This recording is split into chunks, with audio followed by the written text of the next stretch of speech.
Today on What Went Wrong, we revisit a classic that was a nightmare.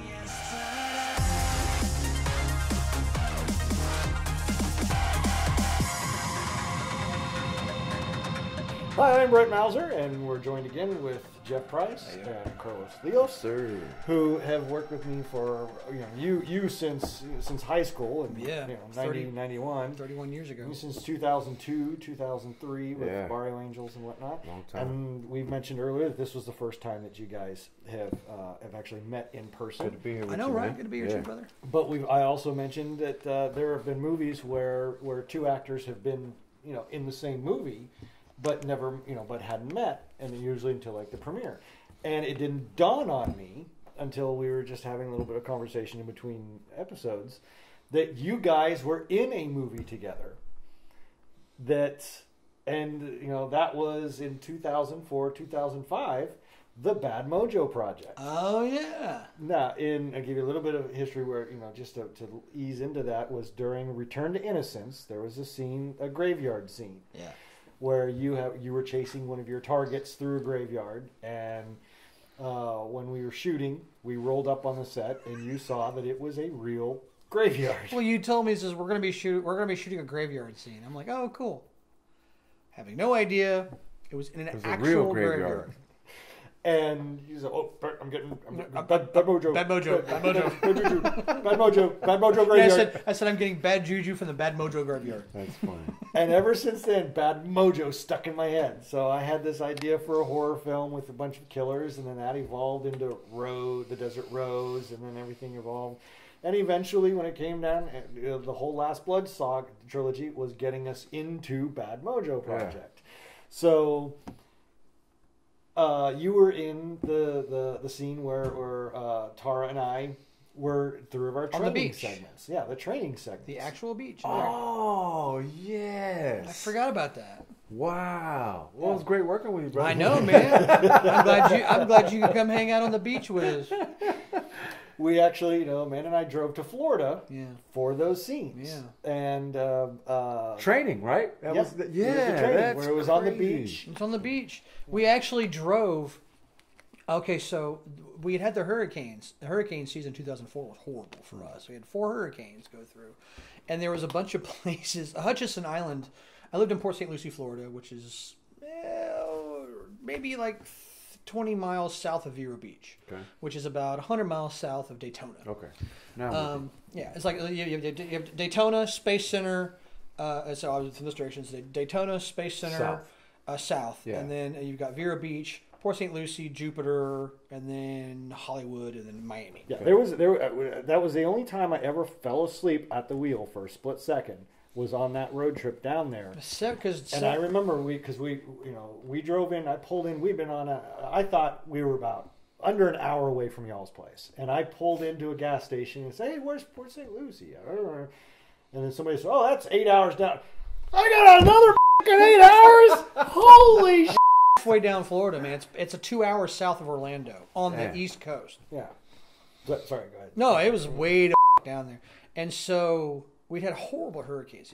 Charlie, Francis, Ivan, and Gene, and Francis and Gene. Francis sat on us for 28 hours, and it was a level 2 hurricane. It was the size of Texas. It was huge, and the eye was 7 hours long. That was creepy. Lord. Yeah, whenever I describe the eye, it's like, okay, picture one of Brett Mauser's movies when he speeds up the sky, and so the sky's screaming by like 100 miles an hour, and it's green, but everything else is dead, calm, dead, quiet. Not even bugs making noise. It was one of the eeriest, creepiest, scary. And then a lot of the time the sun went down, the thing kicked up again at 120 mile an hour winds. It was exciting. But we'd had horrible hurricane season. And of course, Hutchinson Island is a barrier island between the Atlantic and where we lived, and the Indian River's between the two. There's bridges that go across, but like a bunch of the bridges have been washed out. And he was like, well, we want to go to the beach and shoot a scene. And I'm like, I hope we can find one, because the bridges are out on one side, and the other side that we've lost a bunch of the roads. So we drove up, and we found this like beach house that had sand blown out all the windows, and there's like this much sand inside the house. And I was like, we could probably use this one. So I drove up there, and we get out, and so he and Tara are doing their thing, and I'm just kind of standing in the back. I actually didn't know I was going to be doing anything. Yeah. I was just the driver, and I actually had just put on like a pair of blue jeans and well, I didn't know if I had shoes. I mean, I just drove out because I was barefoot for the scene. Yeah. And I was just like, "You want me to what?" But anyway, we did this thing. Yeah, it was one of the great. That was one of the times you put that lightning. You put the lighting out, I think, because it was cloudy and dark, but it wasn't. This was December of 2004. After because it was New Year's Eve at Disney World. Yeah, that's right, because they had the really cool fireworks display. So it was December 2004, January 2005. And I just started flying over at CAT, and we got there. And it was kind of, I mean, it was the hurricane had torn apart the whole world. But anyway, yeah, we were in that thing, and it was great fun. I just had no idea what we were actually doing. That's funny, man. Yeah, because I didn't know he was actually going to come out and film. Yeah. And then we also did that one thing where I was sitting there because we were talking about how Lilith was dead, and I kept trying to convince you Lilith was dead, even though she's not dead. I was like, no, she's dead. You know, it's like the mother of demons is dead. And yeah, here we are, all these years later, and just and then now you were in the finding thing. out that I didn't think about that, but yeah, then not freaking 15 minutes later, we're talking to Carlo or Thomas. Yeah, Carlos. That's my name. Yeah, and I can't remember the character's name. Thomas. Yeah, Thomas. Yeah, I was talking to Thomas, and I was just like, "Oh yeah." That's hilarious, man. I didn't even think about that, but yeah, you'd have had a lot more fun in Florida. Well, I didn't get that invite. I didn't get that invite. I didn't know. Well, we didn't know. I mean, we just found out we were in the same film together. So it's like, man, if I had known. It's entirely possible those films we weren't supposed to be in the same film together. That just got hacked together. It's entirely possible. It's probably some other films we've been in together, or probably going to be in together by accident. The way this dude works. Now, going from, because you were in the Last Blood trilogy and then you moved into Bad Mojo, I guess it wasn't that much of a change because the first film you and I did together was Last Blood, and it had Janice the vampire. Yeah. Then we went to Barrio Angels and kind of backtracked, and there was still a vampire in it, but your character really wasn't involved in the vampire aspect of it. So where was your mind or your mindset as we were going through these vampire things? And it's the same character. One movie it's this, one movie it's a vampire thing. Now it's a regular movie, and it's you're chasing after girls on motorcycles. Yeah. Now and the next one it's about assassins, and now you're chasing a serial killer. And then now it's going into the movie that we first shot. And then we go, oh, by the way, while we're shooting this, we're also going to be shooting a fourth movie, Bad Mojo Project, where you're getting sick. And they had the Christmas ghosts come see him. Oh yes. Yeah, I got visited by the ghost of Christmas past, present, and future. I mean, I'm gonna tell you exactly what I was thinking. This is some bull. I had no idea. Again, just going back to Buddy Miles. Shout out to Buddy Miles. He was like, just go do it. You got to do it. Your iron's hot. And so I had no idea really what I was already getting myself into originally. And I think it's great because to this day I think my natural reaction to the vampires thing was a natural reaction. Like I remember you used to always keep saying like you keep saying that like it just works like the way you're saying that, and I was legitimately like, vampires, really? Like that was legit for me because I think I just was never really expecting that. She's a vampire. A vampire? Get the hell out of here! A vampire.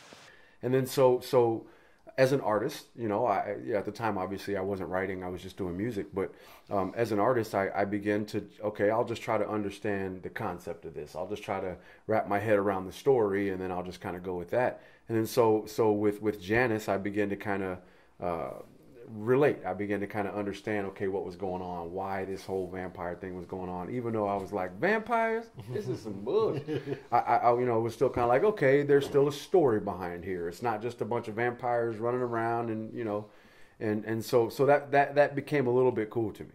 And then you were like, oh yeah, by the way, man, come on back. We want to do another movie. I was like, vampires? Again? And you were like, well, females on bikes. I was like, I'm in. I am in. So and then that to me actually felt like a whole different story until you brought in the whole vampires thing again later on. But that one I felt a little bit more like a detective in that one. Like I think that first one I really felt like more as obviously as a rookie. I felt just kind of more like, what's going on here? Kind of what's this role supposed to be? How do I play a detective chasing vampires? It's like, I don't. And then so when that next one came around, it was really more like something that I could legitimately relate to. This is going to sound really, really bad, but selling dope, right? Like I could legitimately relate to that as a detective. And so that made a lot more sense to me than vampires. So if you introduce the fact that now there's vampires involved, okay, now it started to make a little bit more sense to me. So by the time we got all the way back around to the fact I'm sleeping with vampires and all this kind of stuff, at that point I was like, whatever, man. Just whatever, dude. Now, leading up to that, though, there was in the Shadow Dragon film, you never got to ride the horse, did you? No, that was David's stuff. I was mad as hell man, listen, let me tell you about what happened on this one, man, right? So we sitting there talking, right? And I'm prepping. Brett's prepping me the whole week about how it's going to be to ride a horse and all this kind of stuff. And so I'm excited, man. I'm nervous, but I'm excited, right? And so I get up there and I'm wearing this gray and blue shirt. I forgot what it was. I think it was a Rockaware shirt. Shout out to Jay-Z. I'm pretty sure that's what it was I was wearing. Either way, it was a gray shirt with blue, had blue on it. And I get up there and I'm nervous all the way to go ride this horse. And we get there and I see the horses and everything. And I'm like, damn, man, I think Jesus answered a prayer that day probably because I was like, man, I hope something changes and they don't really want me to get on a horse, but they can like do some movie magic and put me on there. So then I get out the car and, I'm talking to Brett and Brett's like, I need your shirt. I was like, Brett, I need a trailer, man. What you talking about, man? You ain't getting my shirt out here. What's wrong with you? And your hat. It's like, huh? What's going on here? And I turn around, man, here comes this good-looking Hispanic dude comes walking up, I was like, okay, he kind of looked like me. Well, that's kind of, you need my shirt and my hat, and here come this dude that kind of looked like me. Brett, what's going on, man? What do you mean what's going on? Why is he putting my shirt on, Brett? Brett, why is he putting my hat on, Brett? Brett, what's going on, Brett? Oh, this is David. Okay, good, man. Well, at least he ain't got my name. Right? And then and he's like, well, David, your stunt double. My stunt double? For what? For riding the horse. Brett, I was ready to ride a horse, man. What you mean? No, we can't get you on a horse, Dub. We can't have anything happen to you, Dub. And you're out of town. And you've been preparing me all week to ride a horse, man. I sure up, you gonna tell me I ride no damn horse? So I was mad for a little while. I didn't get a chance to ride a horse, man. And then every time I see that scene where he takes the horse down, I'm mad because I remember that time. But at that point, it was just kind of like, whatever, dude. Well, because and that was disappointing for me too because I want me, I'm an experienced guy. Yeah. I want to give my actors and everybody experience, but when we got set on that day, they were like, David was like, has he ever ridden a horse before? Well, no, he's but we've told him, and he's like, well, and I was like, oh, cut, yeah. And the pro is the one that's that pulled our reins back. But now there's a scene where after you'd fallen off the horse and you're telling the horse to get up, come on up. Get your ass up. Come on with it. Why are you not moving? Let's go. And it's just sitting there laying at you. Look, how did that go? Because Alvarado was just right off camera, telling the horse to stay. Yep. Yeah, he was keeping it there. Shout out David Alvarado. That's my boy. Shout out David Alvarado. I didn't know what to say. I didn't know what to do. I'm city boy through and through. Shout out 215. I don't really know how to talk to a horse. I don't, do you talk to it like it's a dog? Do you talk to it like it's a kid? Like, combination of both? I didn't really know how to talk to this thing and then still try to still be in the character who I'm supposed to be. I always felt to this day like I kind of came out of character because at some point I was legitimately battling with this horse. At some point I was like, I'm going to beat David. I'm going to get this horse to get up. Come on, man, get up. And so at some point it just became a real conversation. I am trying to talk to you. Why are you not going to get your horse up? So at some point it just became real. But it was at the same time. It makes it so much funnier now. At the same time, it was kind of surreal too because it was like, man, this is cool. It was really, really cool to see a dude sitting over there off camera telling the horse, "Stay down, stay down. No, you're not going to go anywhere." I forgot whatever he was saying. Whatever he's like, "That's right. I've got some sugar cubes for you, just a moment," or whatever he's saying. And I'm like, how you doing that, man? You can't even get dogs to do stuff like that, man. Let's try this. Come on. So it was really cool to come back and see how that kind of all came together. And when I tell people to this day that I had a stunt double for that scene, nobody believes me. Nobody believes me. So that's either credit to him walking the way I walk or something, I don't know, but nobody believes me. I'm like, nah, David Alvarado was my stunt double. Dude, I'm telling you, man, that was my dude. Can't walk it out. But a few years later, we did get you we did finally get you on a horse in the Pride short film. Yes. Where you got to ride a horse for a little while. And that was your first time with Peanut Butter. Shout out to Peanut Butter. No, yeah, that particular time right there was kind of the same thing. I was getting prepped for it the whole time, and I thought I was going to get pranked. The whole week. I think I was there for a week or something like that before we had done it, and I just kept looking at Brett like, Brett, am I getting on a horse, man? For real, man? Yeah, you gonna get on a horse today. Brett, I'm not gonna stretch. I'm just gonna tell you right now, because I already know I'm not getting on a horse. As soon as we get there, you're gonna have David Alvarado come walking out, or Denzel Washington, or somebody else come walking out. You're gonna tell me to take off my clothes and all this kind of stuff. I gotta take off my clothes in front of Denzel Washington, and that ain't gonna work out well. So I didn't really believe him. Yeah. There was absolutely no way. reason for you to. I absolutely did not believe this dude whatsoever. And he was like, Doug, I'm telling you, you're going to be riding a horse. You're probably going to want to stretch, and you're probably going to, whatever. Yeah, Brett, whatever, sure. Brett, whatever. Mm-hmm. So we get there the whole time that we're there, and he's like, so whenever you're on a horse, you just kind of feel it and just kind of talk to them, and they kind of understand you. And I'm like, I'm probably jamming out to DMX or something. Shout out to DMX. I'm probably, whatever. Whatever. So we get to the place, and I see the horses, and it's kind of the same feeling again, whatever. I sure wish I can get on a horse, like a little kid sitting there looking out the window. I wish I can go play. So we get there, and a couple minutes goes by, and I'm looking around, and I don't see David. I'm like, all right. I see Brett over there talking to some people or whatever, and I start walking up to Brett or whatever, and I still don't see David. I'm like, okay, all right, well, maybe I'm getting on a horse today, or maybe Denzel just late. I don't know.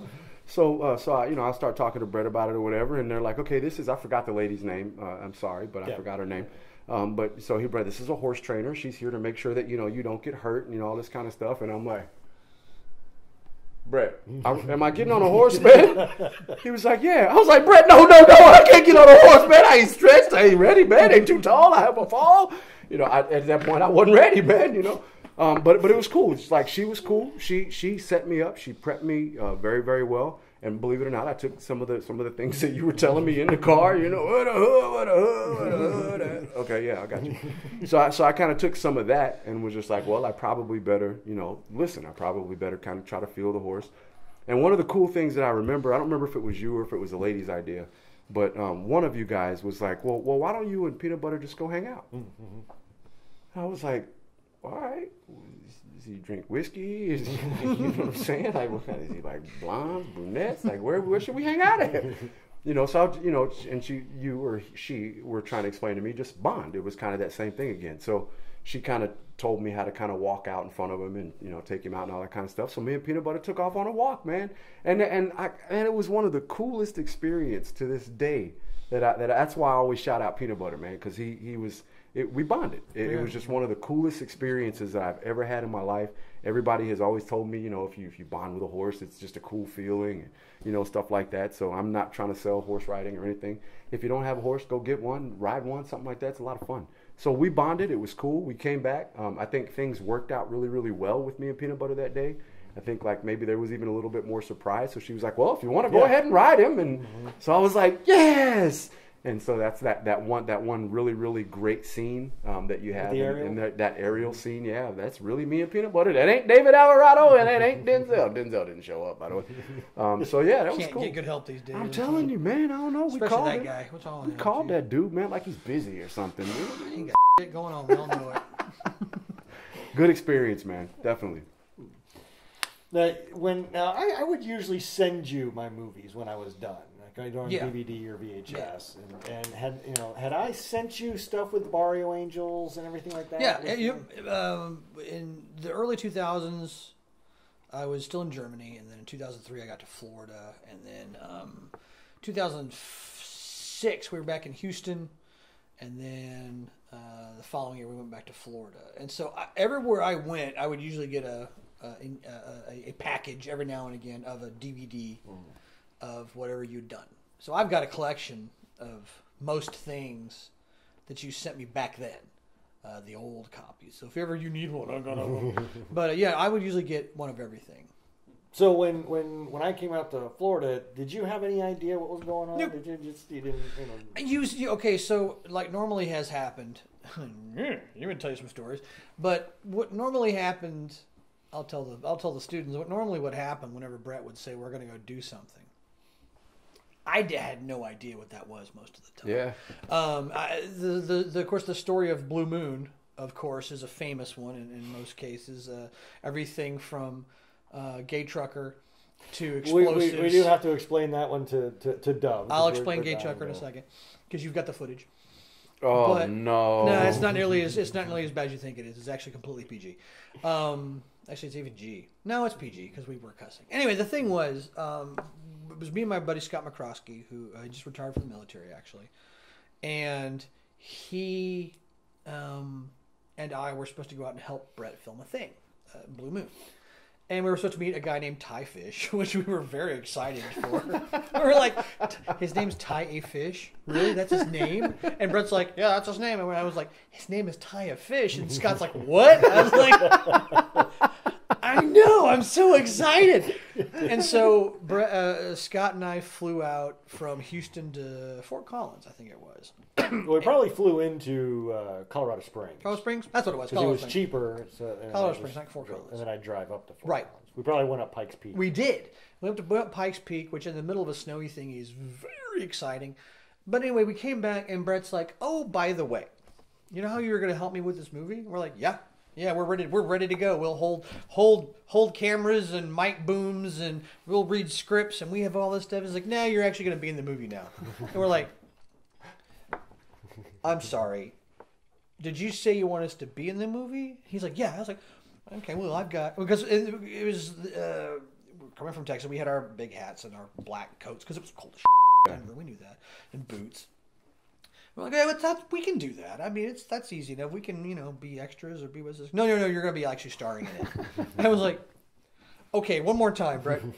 We just came up here to like hang out and go to the Mexican place and what was the name of that place?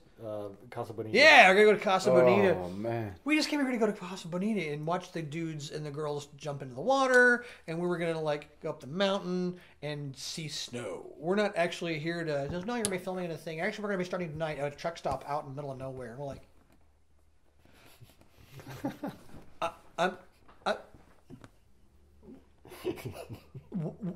what? He says, oh, and I have to move. You're going to need to help me move. We're going to move out there so that we can do this. Wait. I actually changed apartments because I didn't have enough locations. And so we're like, okay. And it's not like he's telling us on the phone. I mean, we're driving up Pikes Peak. Oh, by the way, guys. So not like we can even get out of the car because it's a mountain, Off the truck. The movie's just a bonus, guys. I just needed some movers. I need some help. And so that was and so later on that night, we're at a truck stop out in Bumble, Colorado somewhere, right? And Brett's like, okay, here's what we're going to do. You have to die in order to go back in time. We're like, huh? Why do we have to die to go back in time? It's just the way it works. I was like, okay. So how are we dying? We're going to shoot you. Of course you are. So we're going to strap this explosive to you. What? And that was the beginning because he basically took an old football and he cut this football in half and he would tape it. These were magazines. That day was magazines. Oh, magazines? Not even football. Not even leather. Just pieces of paper. And he would attach a frickin' M60 to it. And the thing was, these M60s weren't the ones that would boom. These are the ones that flashed. They were the good ones? Yeah. They were white instead of red. Spare no expense. So when they would go off, it made this big bright flash. So it's not like the gun was blowing up. It was blowing up when it hit us. Your chest was blowing up. And then the problem was that it would be like, okay, so the thing is, my character, Frank Murphy. No, not Frank Murphy. Yeah, Frank Murphy. Smokes cigars. I went through 3 or 4 cigars that very night. And you got to remember, we didn't get out there till 9 o'clock at night. Yeah. And we're filming till like 4 in the morning.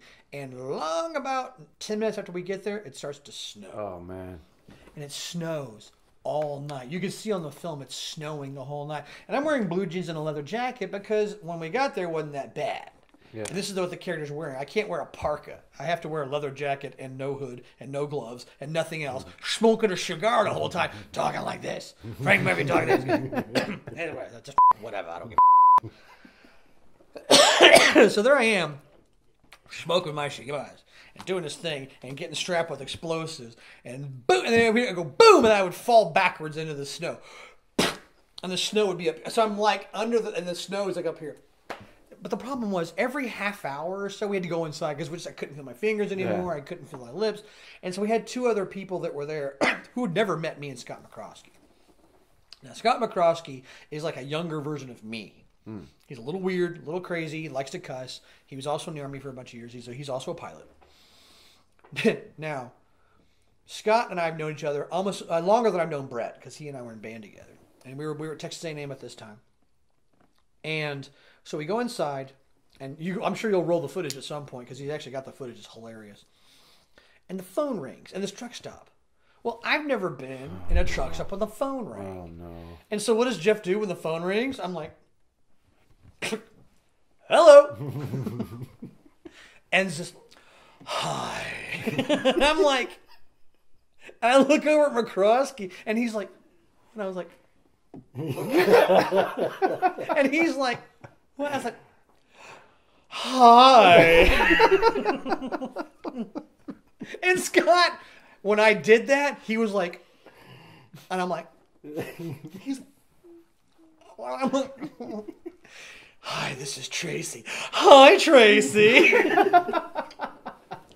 How you doing, baby? And I started doing this thing. Fun for just passing through? Baby, if you knew the size of my you'd pass a truck, alright? And of course, Scott can't keep quiet.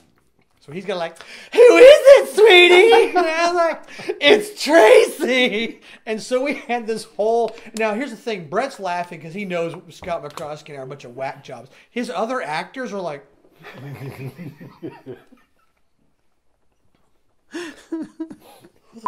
because I'm getting louder and louder and worse and worse. Are you a big boy? You know, he's like, I'm a big boy. Big boy. A little boy who think he a big boy. And Scott's like, he's saying a big boy. I like him big. Like, we kind of like reverse, don't we? Oh, reverse is great. Reverse is great position. Oh, you like it on reverse? You can reverse me anytime. You snap my gears anytime. Oh, you have no gears. I greased them last night, honey. And we're screaming at a truck stop in Denver, Colorado at 2 o'clock in the morning as the blizzard's falling down. Wow. It just got weirder. Only on a Brett Mauser film, man. It just kept getting weirder from there. It just stayed strange. Why the hell do you guys keep coming back? Fun as shit. Are you kidding me? That story alone is worth gold. You know how many times I've told that story on the flight deck? You know how many times I've told that story to how many different guys? And they're like, you did what? And I was like, oh, yeah. Hi, you know. That ain't why I keep coming. I don't come back for no gay truckers. I'm gonna tell you that right now. I love me some gay truckers. It's, you know, for me, it's.